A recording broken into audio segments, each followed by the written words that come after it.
A sheriff bought the most beautiful slave at an auction in Georgia, 1843, thinking it was an act of mercy.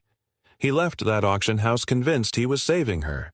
By the next morning, he would regret it with every fiber of his being. But here's what makes this story unbearable. His regret wasn't about what he'd done. It was about what regret could never fix. This is the story of a man who discovered that buying a human being doesn't give you the right to save them, and that his mercy was, in fact, her second catastrophe. Sheriff Thomas Harrow woke before dawn, as he always did. The Georgia heat was already pressing against the windows of his manor, promising another suffocating day. He moved through his morning ritual with the precision of a man who had perfected the art of compartmentalization. Cold water on his face, black coffee, bitter and strong. The mirror showed a man of 43, weathered but dignified, the kind of face that commanded respect in courtrooms and saloons. Alike. He adjusted his vest, checked his badge, and made sure every button was aligned. Appearance was control. Control was survival. Thomas Harrow had built a life where he didn't have to see things he didn't want to see. His plantation operated smoothly because he employed overseers who handled the details. His town remained orderly because people feared his authority more than they questioned his judgment. His conscience remained unburdened because he'd constructed a careful architecture of rationalization. This is how the world works. This is the system we all inherited. I'm not cruel. I'm realistic.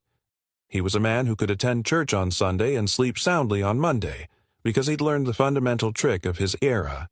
Don't look too closely. His housekeeper, an older woman named Sarah, who'd been born into his family service, had his breakfast ready. Eggs, toast, ham. She moved around the kitchen with the efficiency of someone trying not to be noticed. Thomas didn't. Look at her directly. That was another part of the system. Kindness through invisibility. "Will you be in town today, sir?" she asked quietly. "Business," he replied, not looking up from his plate. "Town business." What he meant was, don't ask questions. Don't expect explanations. Around mid-morning, as Thomas sat in his office reviewing paperwork, his associate Benjamin Crowley arrived, dusty from the road, energized by gossip. "You heard about the auction, I assume?" Benjamin said, helping himself to whiskey without asking. Thomas had heard. The auction was happening that afternoon at Harrison's house on the edge of town. It was a substantial one, several families being liquidated due to a plantation owner's debts. These auctions happened regularly. Thomas attended them occasionally, more out of obligation than interest. A sheriff should know the flow of human capital through his jurisdiction. It kept things orderly. "I'll likely stop by," Thomas said carefully. "There's a woman," Benjamin said, the kind of pause in his voice that meant scandal or opportunity or temptation. "Word is, she's extraordinary. Josephine came from a trader in Charleston. They're saying she's the most beautiful thing that's hit the block in years." Thomas felt something shift in his chest. It was brief, involuntary, a reaction he immediately tried to suppress. "You beautiful slaves are common," he said flatly. "Not like this one." Benjamin leaned forward, and there was something almost predatory in his excitement. "Men are already talking about bidding high. If you want her, you'll need to be serious about it." Thomas set down his pen with deliberate care. "I'm not shopping for slaves, Benjamin. I have more than enough labor as it is." But even as he said it, he felt the lie settling into his teeth like ash. Benjamin laughed. That particular laugh of a man who knows another man is already deciding. "That's what they all say. You should at least come. See for yourself why everyone's losing their minds." After Benjamin left, Thomas sat alone in his office for a long time.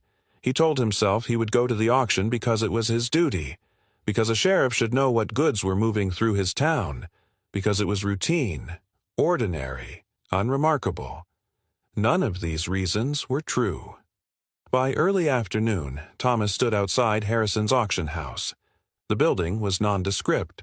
whitewashed wood, high windows that let in the brutal Georgia sun. A small crowd had gathered, maybe 30 men, mostly planters and traders. The air smelled like sweat and tobacco and anticipation. Thomas tied his horse and walked inside, his badge catching the light. Men nodded at him with deference. He was the law. He was authority. He was above the hunger he saw in their eyes. The auction had already begun. A man was on the block, middle-aged, strong-looking, probably a field hand. Someone bid. Numbers were called. The gavel fell. It was mechanical, efficient, utterly devoid of meaning. Thomas positioned himself near the back, partially hidden by shadow. He told himself he was just observing, just present, just doing his job. Then he heard someone say, "Next lot," and the sound of chains moving, and she walked onto the block. What he didn't know was that the real auction, the one that mattered, was just beginning, and it would have nothing to do with money. She emerged from the back room like something pulled from a fever dream. Her name was Josephine, though Thomas wouldn't learn that until later. What he learned first was silence, the way every man in that auction house stopped breathing when she appeared. She wore a simple cotton dress, the kind designed to show the merchandise without pretense. Her skin was the color of honey held up to light. Her hair was pulled back severely, as if beauty itself needed to be restrained. But it was her eyes that did the real damage, dark, intelligent, and carrying the weight of 1,000 calculations. She'd been sold before. Thomas could read it in the way she stood on the block, not broken, exactly, but practiced. She knew what men wanted to see. She'd learned to show it.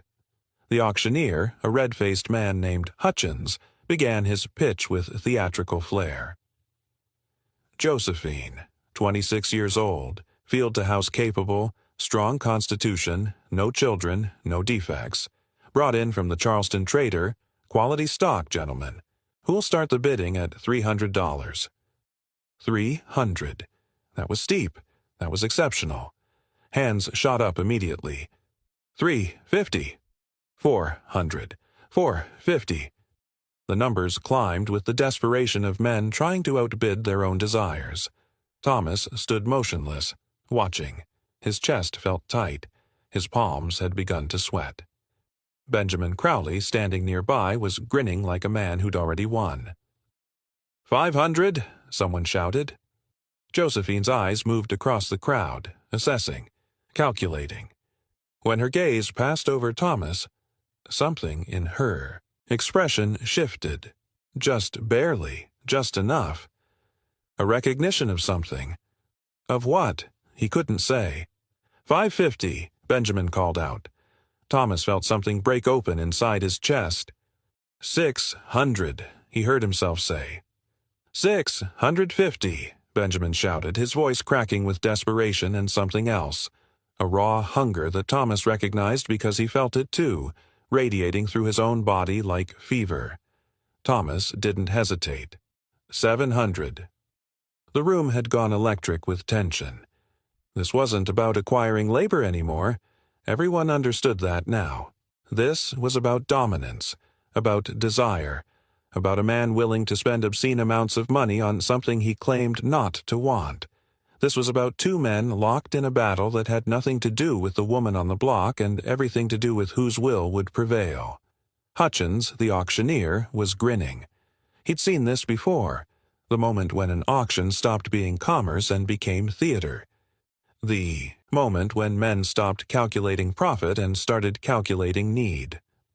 750, Benjamin called out, his voice slightly higher now, touched with panic. He'd underestimated Thomas. Everyone always underestimated Thomas because he moved through the world with such quiet authority that his passion seemed impossible. But passion, Thomas was discovering, was not something you controlled. It was something that controlled you. Thomas turned to look at Benjamin directly. It was a small movement, barely a shift of his head, but it carried the full weight of his authority. Sheriff, judge, man with nothing to lose because he already owned everything. Land, property, respect, the right to enforce his will on anyone beneath him. And now he wanted to own this too. Benjamin read the message perfectly in that single glance. This isn't your fight, but more than that, I will destroy you if you continue. 800, Thomas said quietly. His voice was soft, which made it worse. The men around them understood the language of restraint, the way true power didn't need to shout, the way a man who whispered could command more respect than a man who screamed. Benjamin's hand dropped. His face flushed crimson.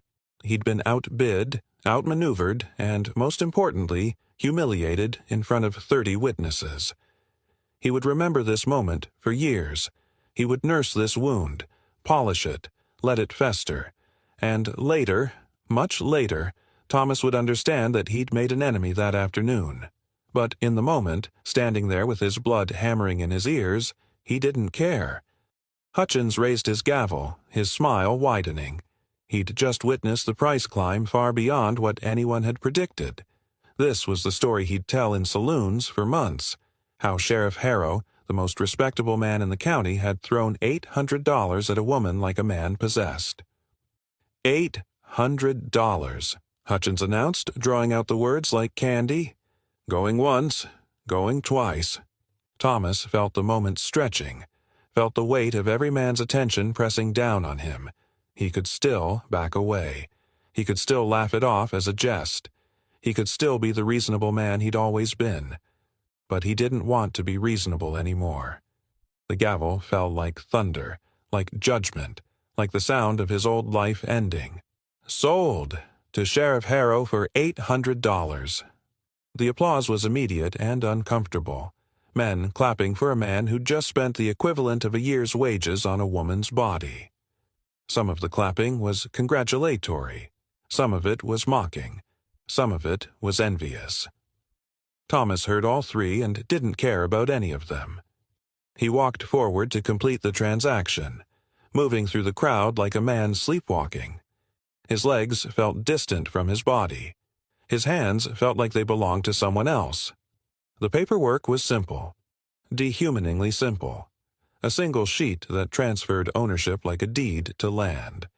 There were boxes to fill: name, age, condition, price.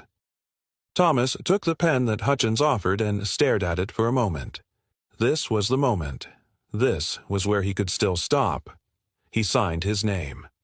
One signature made her his in every legal sense that mattered, every moral sense that the law recognized, every way that the world understood ownership. Thomas Harrow had just purchased a human being, and the law said he had every right to do whatever he wanted with her. When he looked up, Josephine was being led toward him by a handler, a man whose job was simply to shepherd merchandise from one owner to the next. She moved with the careful grace of someone who'd learned not to provoke, not to resist, not to make herself a problem.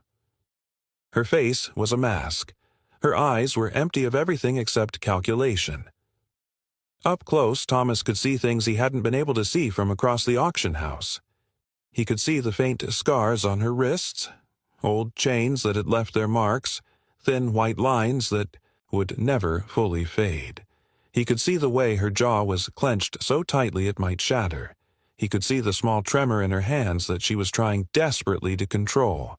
He could see that she was terrified, and that she was pretending not to be, and that she was doing both of these things simultaneously, which meant she was very, very practiced at survival. "She's yours, Sheriff," Hutchins said, handing him the bill of sale with the kind of smile that suggested he knew exactly what Thomas had just done and found it amusing. Fine purchase indeed. I'd wager you won't regret this investment." Thomas took the document without reading it. He couldn't read it. He was afraid that if he looked at the words, her name, her age, her value, he might understand what he'd actually just done. "I'll take her directly," he said. The words came out rough, barely civilized. What he meant was, "I need to leave this place. I need to get away from these men and their knowing smiles. I need to get away from Benjamin's fury. I need to get away from the sound of that gavel. I need to get away from the part of myself that I just saw reflected in their faces." The handler released Josephine's arm and stepped back. For a moment she stood between them, between her old owner and her new one, and Thomas saw her make the calculation. This man had just spent $800 on her. That meant something. That meant he wanted something from her. That meant she needed to figure out what that something was, because her survival depended on understanding what men wanted. "Come," Thomas said, not looking at her. "My carriage is outside." The ride back to his property was silent. Josephine sat beside him on the wagon, her hands folded in her lap so tightly that her knuckles had gone white, her eyes fixed on the horizon as if she could will herself away from this moment by staring hard enough at the distance. Thomas couldn't look at her directly.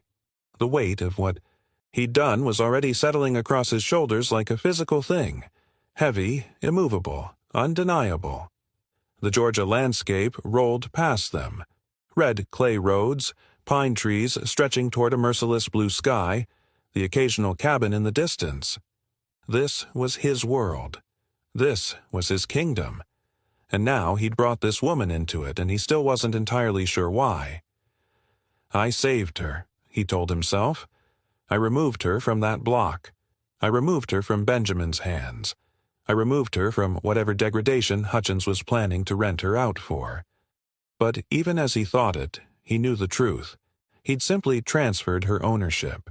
He'd spent $800 on the illusion of mercy. He'd convinced himself that buying a human being was an act of love. And now he had to live with what that illusion required him to do. The road to his estate stretched ahead of them.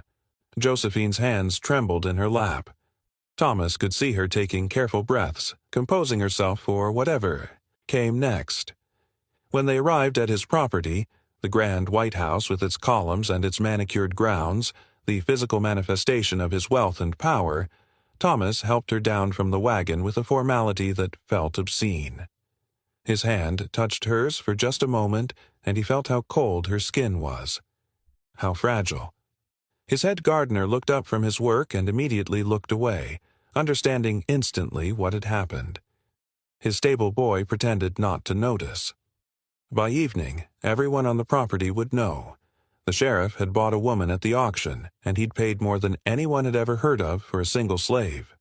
Thomas gave orders that Josephine be given a room in the house, not the quarters where the field hands slept, but an actual room with a door and a window and a bed with clean linens. His staff looked at him with confusion and something darker, understanding. They understood what this meant. They understood what the sheriff had just purchased, even if he was trying to tell himself otherwise. Sarah, his longtime housekeeper, brought Josephine to the room herself. She was an older woman who'd been born into his family's service, and she moved through the world with the kind of quiet wisdom that comes from surviving multiple generations of men's cruelties. "You'll be comfortable here," Sarah said to Josephine, though her eyes flickered to Thomas with something that might have been pity or might have been judgment. "There's water for washing, fresh clothes in the wardrobe, if you need anything." But she trailed off because they both understood that what Josephine needed couldn't be provided by clean clothes or fresh water. That night, Thomas stood in his study with a glass of whiskey he didn't want, staring at the bill of sale. Her name was written in Hutchins' careful script: Josephine, age 26, field capable, sound body, no defects. He'd bought a human being. And somewhere in that transaction he'd convinced himself it was an act of love. He didn't go to her room that night. That was his first mercy, though he didn't understand it as such. Instead, he lay in his bed in the darkness, listening to the silence of his house settle around him like a living thing. The walls creaked with the heat. The floorboards groaned under the weight of the building's age. Somewhere in the distance he could hear the sounds of the servants' quarters, muted voices, the scrape of something being moved. And underneath it all, the absence of her. The knowledge that she was somewhere in this house, in a room he'd given her, probably not sleeping any more than he was. Sarah had left extra food outside Josephine's door. He'd instructed her to do so in a low voice, as if secrecy could transform the gesture into something pure. Bread, butter, cheese, fresh vegetables from the garden. The kind of food he ate himself. The kind of food that suggested he wasn't planning to treat her like property. In the morning, when Sarah collected, the plates, they were untouched. Thomas told himself it was fear. She was afraid of him, afraid of what he might do. She was afraid of poison, or afraid of obligation, or afraid that accepting his food meant accepting something larger and darker that he wasn't saying out loud. The thought brought a strange relief. If she was afraid, then his actions could be excused as mercy. A merciful man doesn't force himself on frightened women. A merciful man simply waits. But waiting, he discovered on that first sleepless night, was its own kind of torture. He lay there in the darkness, acutely aware of his own body, the heat of the sheets, the sweat cooling on his skin, the hard rhythm of his heartbeat. He thought about the auction house. He thought about the way she'd looked when the gavel fell. He thought about Benjamin's face when he realized he'd lost. He thought about the $800 he'd spent, and whether it had been worth it, and what the answer to that question said about him as a man. By 2 a.m, he'd given up on sleep entirely. He rose, dressed in the darkness, and walked downstairs to his study. The whiskey was where it always was. He poured a glass and sat at his desk, staring at nothing. What had he done? The question kept returning, a wave that couldn't be stopped. He'd seen himself do it, seen himself raise his hand, heard himself say the number, understood intellectually that he was purchasing a human being. But somehow, in the daylight, with the clarity of retrospection, it seemed impossible that he'd actually done it, impossible that he'd spent $800, impossible that he'd been so desperate. By the second day, Josephine had begun to understand her new position. She wasn't a field hand. She wasn't expected to work sunrise to sunset in the cotton fields or the tobacco rows. Instead, she existed in a strange liminal space, present in the house, visible to the other servants but entirely undefined in her purpose. Thomas watched her move through the halls, and it was worse than if she'd been defiant or angry. Instead, she moved with the careful grace of someone who'd learned not to provoke, not to resist, not to make herself a problem. She kept her eyes down. She made herself smaller when he was near. She accepted his presence in a room the way one accepts an unavoidable natural disaster, with resignation and the quiet prayer that it would pass without destroying everything. She wore the same dress she'd arrived in for the first 24 hours. When Thomas left clean clothes in her room, simple things, cotton and linen, nothing elaborate, he told himself he was being practical. She needed clothes. That was all. It had nothing to do with wanting to see her in something other than the auction house dress, the dress that carried the smell of the block, the dress that made her look like merchandise. She wore the new clothes the next day. The dress hung slightly loose on her frame, suggesting she'd been underfed before he bought her. That fact made him feel something complicated, guilt mixed with a strange sense of righteousness. "See?" his mind whispered. "See how you're already improving her circumstances?" On the third day, he found her in the library. She stood before his bookshelves, running her fingers along the spines with a tenderness that made his chest tighten. The gesture was so intimate, so human, that Thomas stopped in the doorway. For a moment, she didn't notice him. For a moment, she was simply a person in a room, curious about words and stories and the worlds that existed beyond the walls of this house. Then she sensed his presence, and her entire body went rigid. Her hand dropped from the shelf as if she'd been burned.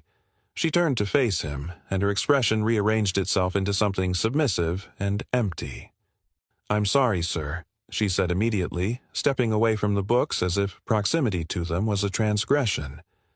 "I wasn't. I was just—" "It's fine," Thomas said. The words came out rough, barely civilized. He was surprised by how much he wanted her to continue, how much he wanted to preserve that moment before fear had taken her back. "You can read?" Something flickered across her face. something that might have been pride or might have been fear of admitting intelligence. Literacy was a dangerous thing for someone in her position. It suggested ambition. It suggested ideas. It suggested that she might be thinking about things beyond immediate survival. "Some, sir," she said carefully. "My mother taught me before—" She stopped herself, cutting off the sentence before it could reveal too much. Before what? Before she was sold? Before she was taken away? Before everything was destroyed? Thomas moved to the shelf and pulled down a volume of Byron. He held it in his hands for a moment, feeling the weight of it, understanding what he was about to do. "Read what you like," he said, extending the book toward her. "There's no law against it here." She took the book as if it might burn her, as if accepting it might somehow make her culpable in something larger. Her fingers trembled slightly as she held it. "Thank you, sir," she said quietly. "But I couldn't. It wouldn't be proper." "I'm giving you permission," Thomas said. And then, because he needed her to understand something, needed to convince himself of something, he added, "You're free to do what you want in this house, within reason. I didn't buy you to suffer." The lie hung between them. He had bought her. He had spent $800 on her. The suffering might not be physical, but it was implicit in every transaction, every exchange of money and ownership. She looked at the book in her hands as if it was a snake that might bite her at any moment. "Yes, sir," she said finally. "Thank you, sir." That night, Thomas lay awake again, thinking about a woman reading Byron in his library, thinking about the way her fingers had moved, along the spines of his books with a hunger that suggested she'd been starved for beauty just as much as for food, thinking about how that small act of permission might have been the cruelest thing he'd done yet, giving her access to worlds and thoughts and feelings while keeping her imprisoned in his house, giving her the tools to imagine freedom while ensuring she would never have it. He thought about the characters in Byron's poems, the passionate, doomed lovers, the men and women destroyed by their own desires. He thought about Josephine reading those same words, understanding them in a way he never could, because her life was actually a tragedy. His was just a life where bad things happened sometimes. By morning, he found the Byron book on the library table, carefully placed as if it might break. He opened it and saw that she'd read exactly 7 pages. 7 pages, and then she'd stopped, returning the book to where it belonged, as if her transgression needed to be undone by nightfall. He would find it this way every morning for the next 3 days, read pages, then carefully returned. As if she was stealing moments of beauty, but only in small enough quantities that she could convince herself it hadn't really happened. By the 4th morning, Thomas would regret almost nothing about the auction. But by the next morning, the morning after the night that changed everything, he would regret everything with a depth of feeling that would reshape the rest of his life. It started with a scream. Thomas woke to it, a sound so raw, so full of anguish that for a moment he couldn't place it. His mind struggled to understand what he was hearing. This wasn't the sound of pain. This was the sound of something breaking. This was the sound of a human soul fracturing under a weight it couldn't bear. He was out of bed before conscious thought caught up with his body. The scream came again, muffled this time, as if someone had covered the source of it. His feet found the floor. His hands found his robe.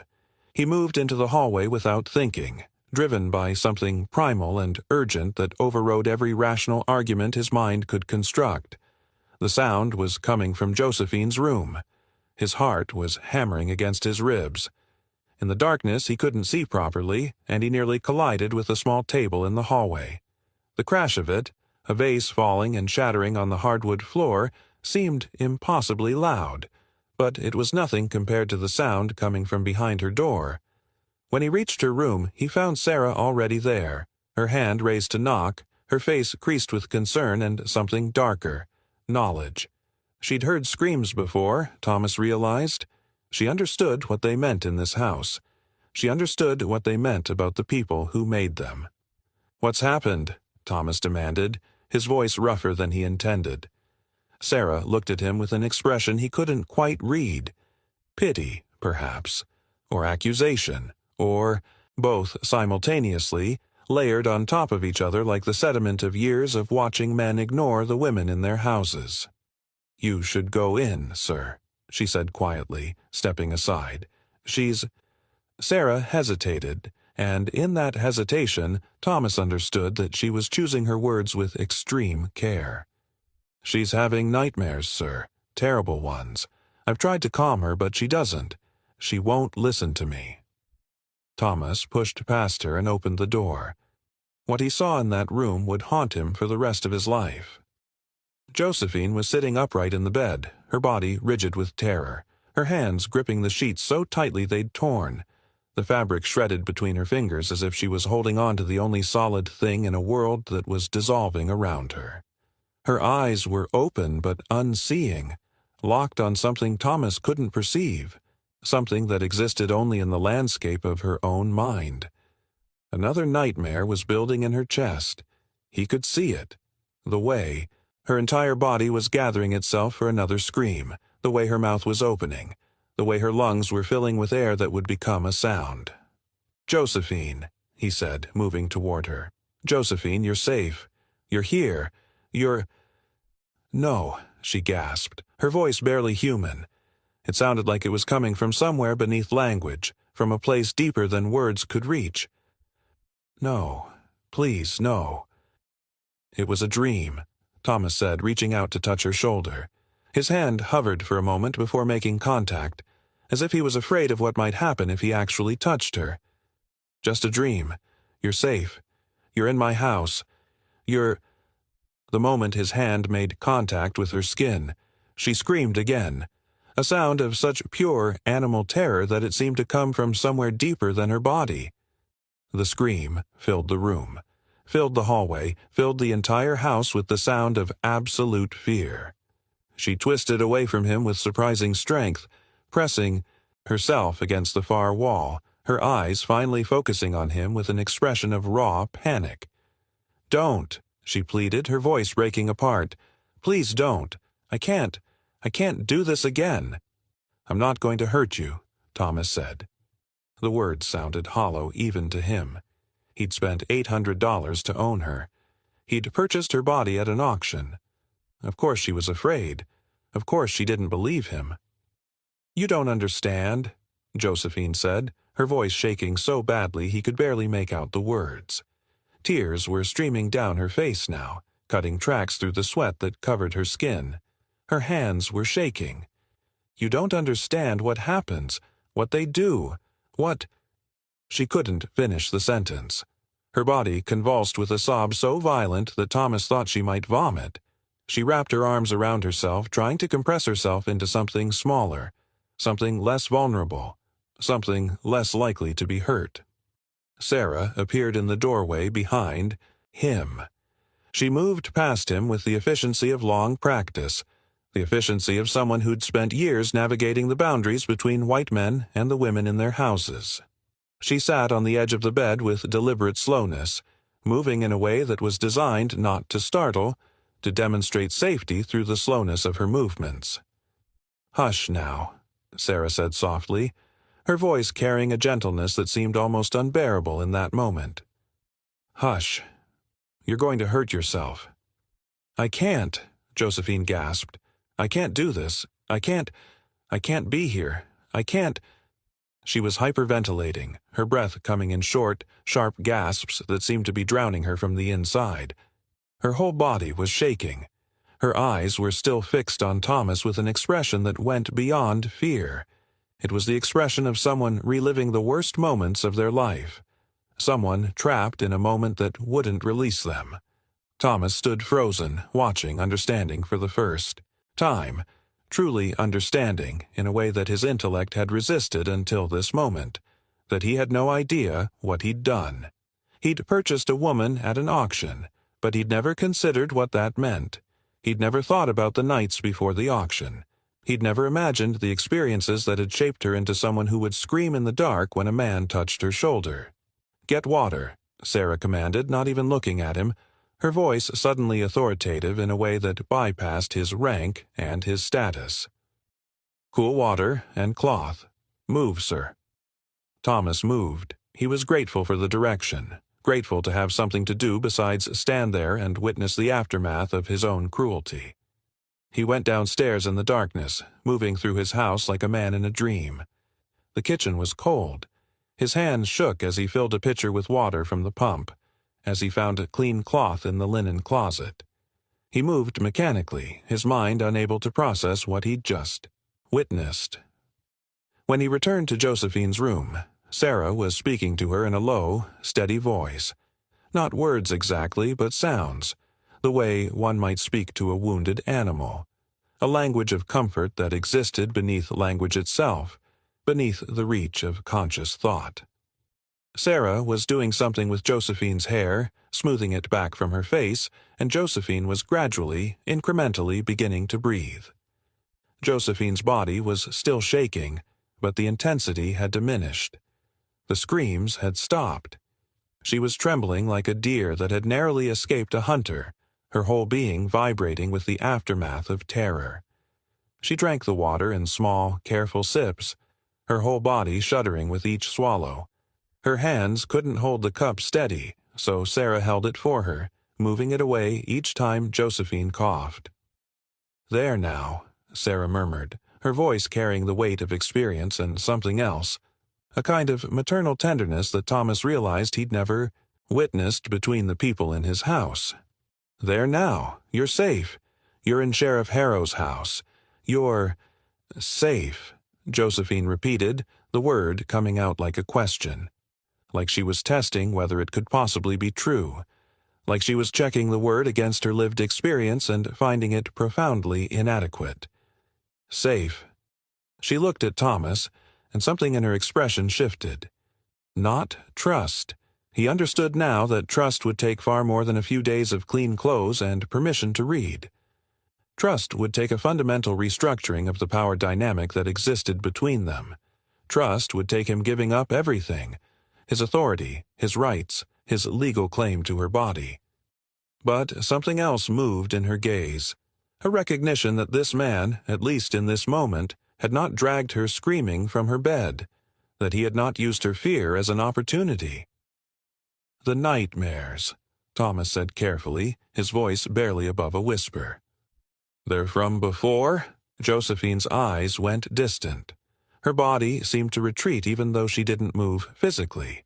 She was disappearing into her own mind, accessing memories that were too terrible to witness, too terrible to speak aloud. "The traitors," she said quietly, her voice coming from very far away. "When we were being moved from Charleston, there were 7 of us in a wagon, 7 women crammed into a space meant for half that many. The man who owned the wagon, who was responsible for delivering us to the auction house in Savannah." She paused, her jaw working, her hands clenching and unclenching.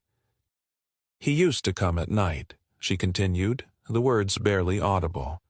"To whichever one he wanted. He had a key to the cage. He would unlock it, and he would choose, and the rest of us would lie there in the darkness and listen. And we would pray that he wouldn't choose us next, and we would hate ourselves for praying that someone else would be chosen instead." The words hung in the air between them, like a physical presence. Thomas felt something cold move through his chest. This woman had endured horrors he couldn't even begin to comprehend, and then he'd bought her, and she'd probably spent the first 3 nights terrified that he was going to add himself to the list of men who'd violated her. "You're safe here," he said. The words felt inadequate, obscene even, a platitude offered by someone trying to convince himself that he wasn't complicit in a system of unspeakable cruelty. "I swear it. I didn't buy you for... I'm not going to..." He couldn't finish the sentence. How could he explain his motivations when he didn't understand them himself?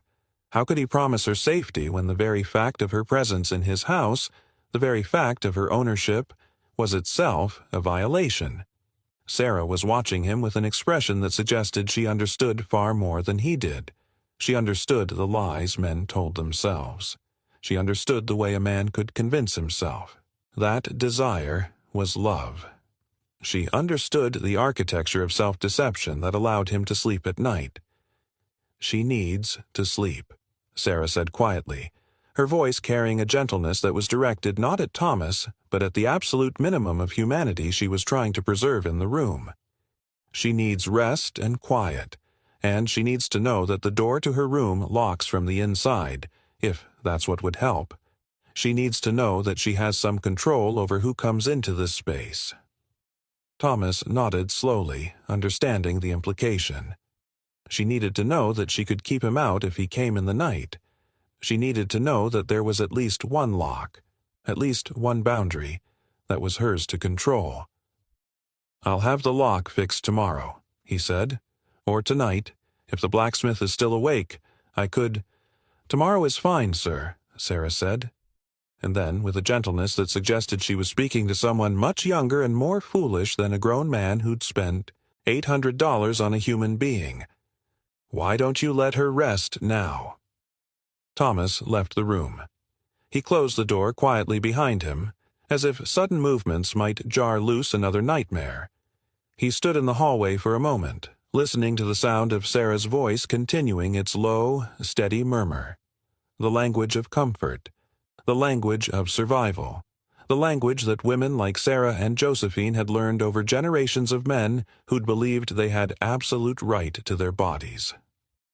He made his way downstairs in the darkness, moving through his house like a ghost.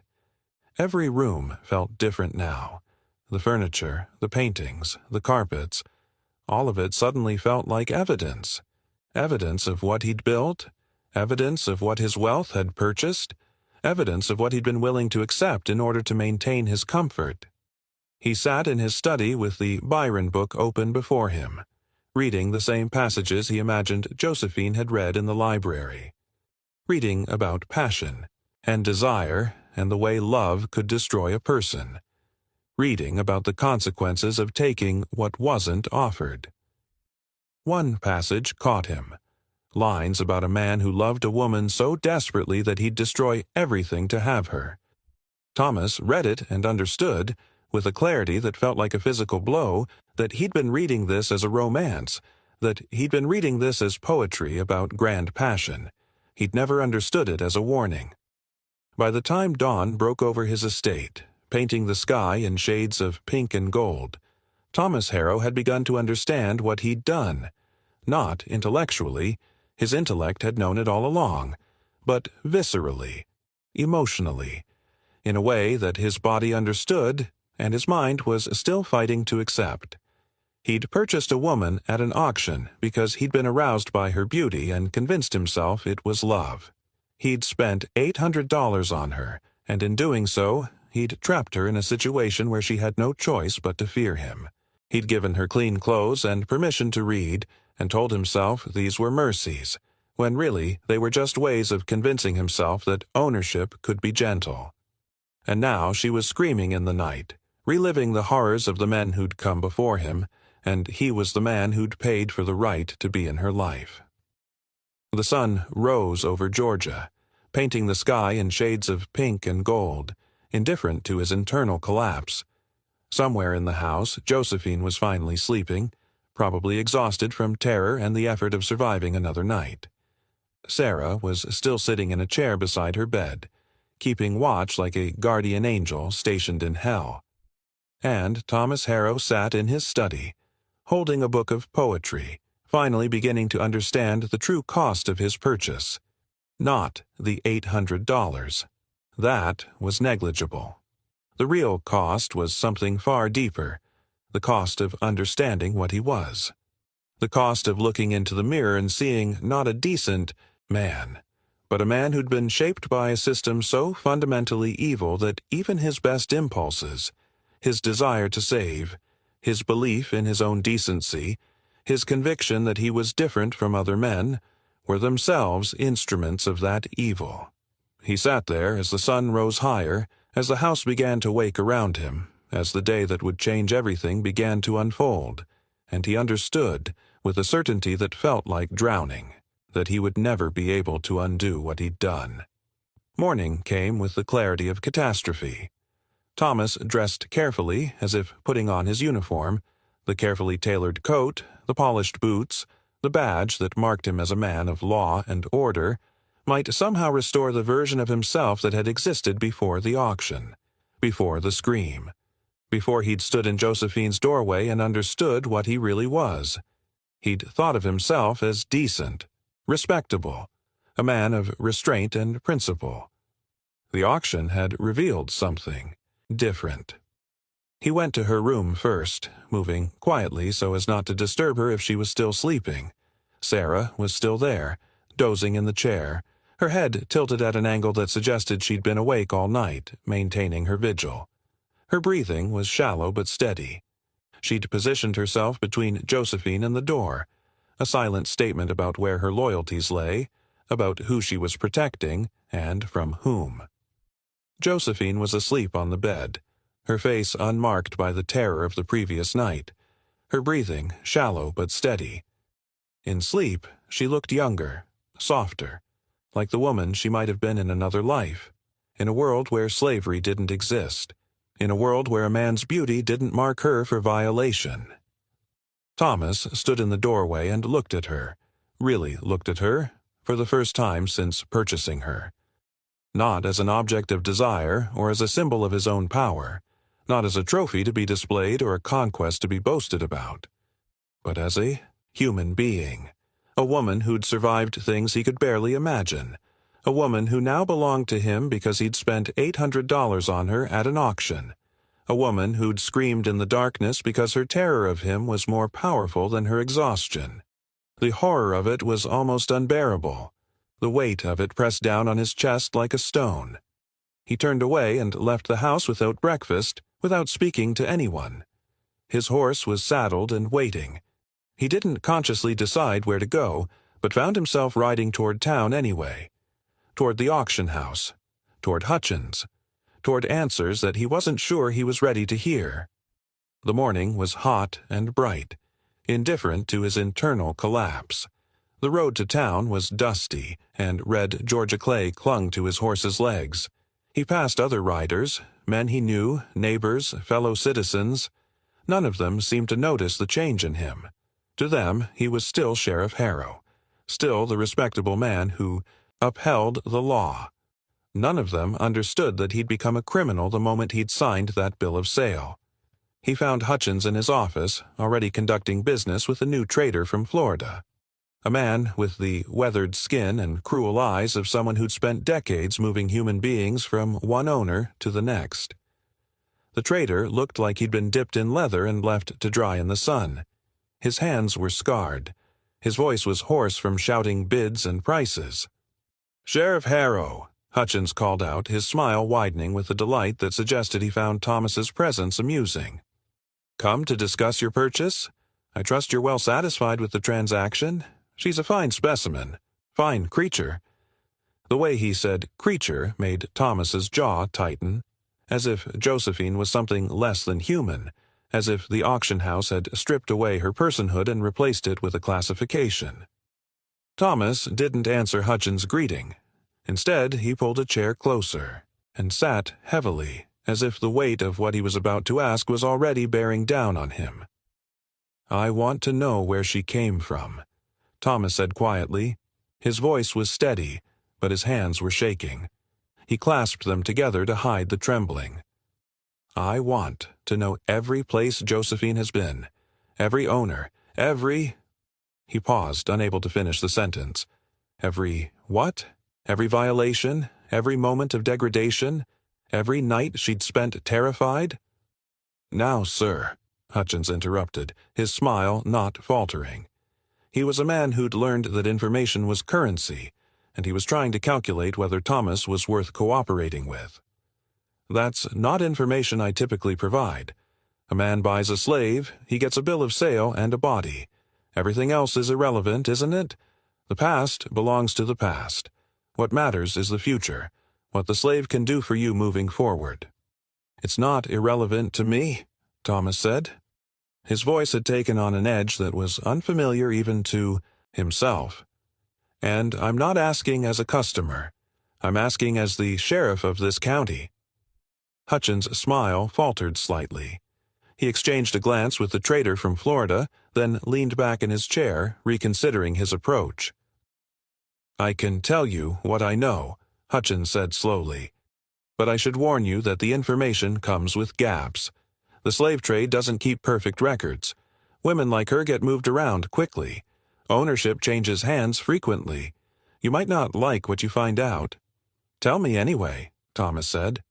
And Hutchins, sensing something in the sheriff's voice that suggested refusal wasn't an option, something that suggested this man was willing to exercise his authority in ways he hadn't before, did. Josephine had come from a plantation in South Carolina, a sprawling property in the low country where rice and indigo were grown in swampy, disease-ridden fields. She'd been born there, the result of a union between a field hand and an overseer, a fact that had made her life complicated in ways Thomas could only partially understand. A fact that had marked her from birth as someone caught between worlds. Her mother had been assigned to housework because of her mixed heritage. Her father had been the white overseer, a man who'd used his position to take what he wanted, a man who'd never considered the woman beneath him as anything but property, a man who'd fathered a child and then pretended it didn't exist. Josephine had been raised in the house, exposed to a level of literacy and culture that field hands never received. But she'd also been raised knowing that her existence was a constant affront to her mother's dignity and her father's respectability. She'd been raised as evidence of a crime that no one would acknowledge. By the time she was old enough to be useful, she'd been assigned to multiple roles: field work when it was needed, housework when it suited her owners, and as she grew older, as her beauty became apparent, other work. She was used by her owners in multiple capacities, Hutchins said, and Thomas understood, with a clarity that made his stomach turn, exactly what multiple capacities meant. At 19, she became pregnant. The owner's son, I believe, though the documentation isn't clear on that point. Her masters decided she was becoming too complicated, too much of a liability, so they sold her to a trader. "What happened to the child?" Thomas asked, though he already knew the answer from what Josephine had told Sarah. "Lost during transport," Hutchins said matter-of-factly. "These things happen. Women often lose pregnancies when they're being moved. The stress, the poor conditions, the shackles, it all takes a toll. The trader I purchased her from said she was difficult for several weeks after, but that she'd stabilized." The trader from Florida was listening to this with obvious boredom. He'd heard these stories 1,000 times. They were background noise to him, the unavoidable context of his business. Death, trauma, violation, they were all just part of the cost of doing business. He was drumming his fingers on the desk, eager to get back to the real transaction at hand. "She's been in 5 different places since then," Hutchins continued, consulting a ledger. 5 different owners in the past 7 years. Each transaction involved some complaint about her behavior, difficulty, resistance to certain duties. Thomas heard what wasn't being said in those careful phrases. Resistance. Refusal. The ways that Josephine had tried to maintain some small piece of herself, some small boundary, in a situation where she had no right to boundaries at all. She was field-capable, house-capable, and... Hutchins paused, his smile taking on a particularly vile quality, a smile that revealed exactly what kind of man he was and what he thought about the women who passed through his auction house. And capable in other ways, if you understand me, though I should mention that her most recent owner complained that she was becoming difficult, refusing certain duties. That might be something you want to address early if you intend to. Thomas left the office without finishing the conversation.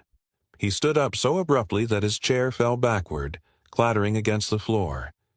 He walked out into the Georgia sunshine without another word. He rode back to his house in silence, his mind constructing the narrative of Josephine's life piece by piece. Each transaction, each violation, each moment of horror adding up to the woman he'd purchased at an auction, each owner adding their own cruelty to the accumulated trauma she carried in her body. 19 years old and pregnant. Lost the child. Been sold. Been moved 5 times. Been used in every way a human being could be used and still survive. And then she'd ended up on the block in front of him, and he'd looked at her and thought he was saving her. The delusion of it was staggering. When he arrived home, Sarah was waiting for him on the porch. She'd cleaned up from the night before. The torn sheets had been replaced. The water pitcher had been emptied and refilled. She looked exhausted, the kind of exhausted that came from witnessing trauma and being powerless to stop it. "How is she?" Thomas asked. "Sleeping still, sir," Sarah said. "She woke about an hour ago. I gave her some food. She ate a little. Not much. She's asking if she can see you. I think she's—" Sarah paused, choosing her words with the care of someone who'd spent a lifetime navigating the emotional landscape of white men. "I think she's worried about what comes next." Thomas climbed the stairs to Josephine's room. He moved slowly, dreading what he might see in her expression, dreading the fear that would probably be there, waiting for him like an unwelcome guest. She was sitting on the bed, wearing one of the dresses he'd provided. Her hands were folded in her lap so carefully, so precisely, that it suggested she was using all of her concentration just to keep herself together. She didn't look up when he entered. "Good morning, sir," she said quietly, not meeting his eyes. "Good morning," Thomas replied.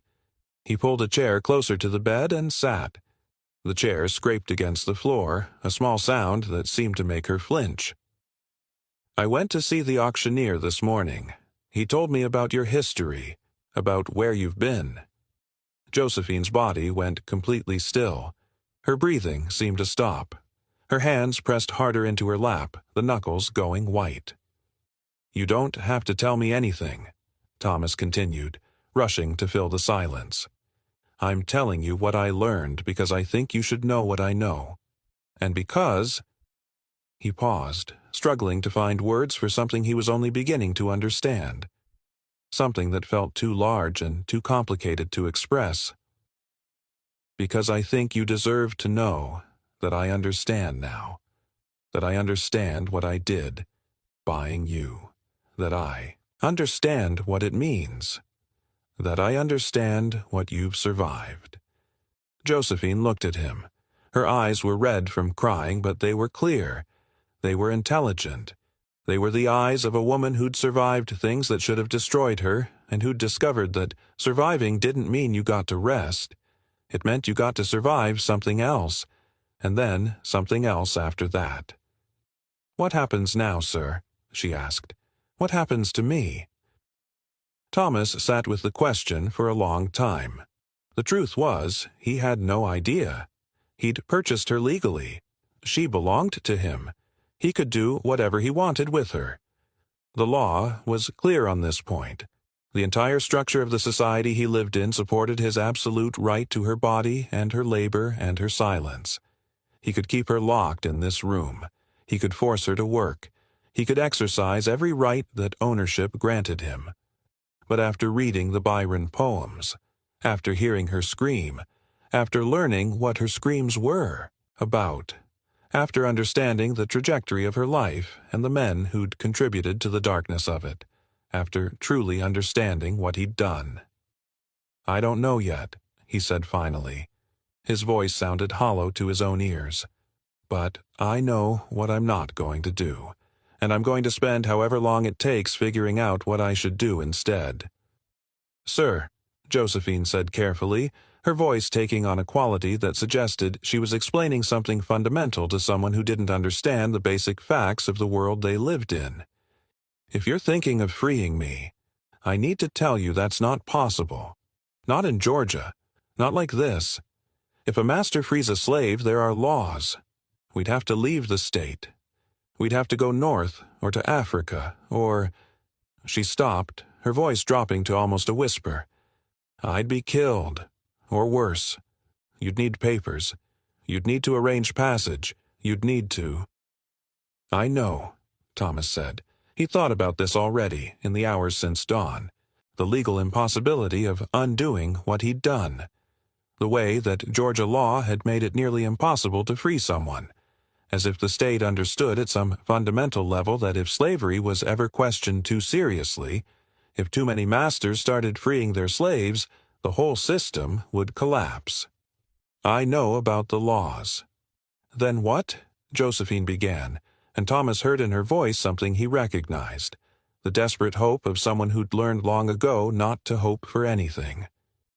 I don't know, Thomas repeated. And then he said something that surprised both of them. But whatever it is, it starts with you not being afraid of me, and with me understanding that you have a right to refuse me anything you want to refuse me, and with... He stopped because he realized what he was saying. He was essentially telling her that he wouldn't exercise his legal rights, that he wouldn't use the power he'd purchased at an auction, that he was choosing to surrender something that the law said was his to keep, which meant he'd paid $800 for nothing, which meant he'd been a fool, which meant that everything he'd believed about himself, about being a good man, a decent man, a man of principle, had been revealed as an elaborate fiction designed to let him sleep at night while living in a society built on the backs of people he'd convinced himself he respected. Josephine was watching him, trying to read his expression, trying to understand what this man wanted from her, trying to determine whether his words meant what they seemed to mean, or whether this was just another kind of trap. I bought you, Thomas said quietly. He stood up and moved to the window looking out over his property, the land, the buildings, the visible manifestations of everything he owned and everything that ownership meant. And then I came home and listened to you scream, and I realized that I've spent my entire life being a particular kind of man, the kind of man who can live in a society built on slavery while convincing himself he's decent, the kind of man who can look at an auction and see it as love, the kind of man who can spend $800 on a woman and tell himself he's saving her. He pressed his hand against the window glass. It was hot from the morning sun. I can't undo what I did, he continued, still not turning around. I can't unring the bell. I can't make it so you were never on that block. I can't make it so I never bought you. I can only try to figure out how to live with what I am, now that I understand it, and I can try to make sure that I don't add my own violations to the ones you've already endured. Behind him, Josephine was silent. Her silence was so complete that Thomas thought perhaps she hadn't understood him. Perhaps his words had been too abstract, too theoretical, too removed from the actual facts of her daily existence. Rest, he said, not turning around. Eat. Read if you want to. And if there's anything you need, anything at all, you can ask Sarah. You can ask me directly. You don't have to be afraid of me. He left the room and closed the door quietly behind him, leaving her alone with the weight of his words and the terrible freedom they implied. By evening, word had spread through the county. Sheriff Harrow had purchased a slave at the auction and then hadn't used her. People speculated about what this meant. Was she defective? Was the sheriff impotent? Was he actually so smitten that he was keeping her as some kind of, what? Wife? Concubine? Some illegal arrangement that violated every social norm? None of the speculation came close to the truth, because the truth was something that no one in Georgia could afford to understand. The truth was that Thomas Harrow had purchased a human being, and then discovered, in the space of a single night, that he was the kind of man who could do such a thing. And that discovery had destroyed something in him that had never been real in the first place. The nightmares came that evening. Not Josephine's, though she had them too, recurring through the night, though they seemed somehow less intense now that she knew she had a lock on her door. Thomas. He dreamed of the auction house. He dreamed of the gavel falling, over and over, a sound that echoed through his sleeping mind like a death knell. He dreamed of $800 in gold coins transforming into chains, into screams, into the face of a woman who was terrified of him. He woke gasping at 3 a.m, the same time Josephine had woken in horror, and knew that he would never sleep properly again, that some part of him would always be listening for that scream, that some part of him would always be the man who stood in a doorway and realized, too late, what he'd become.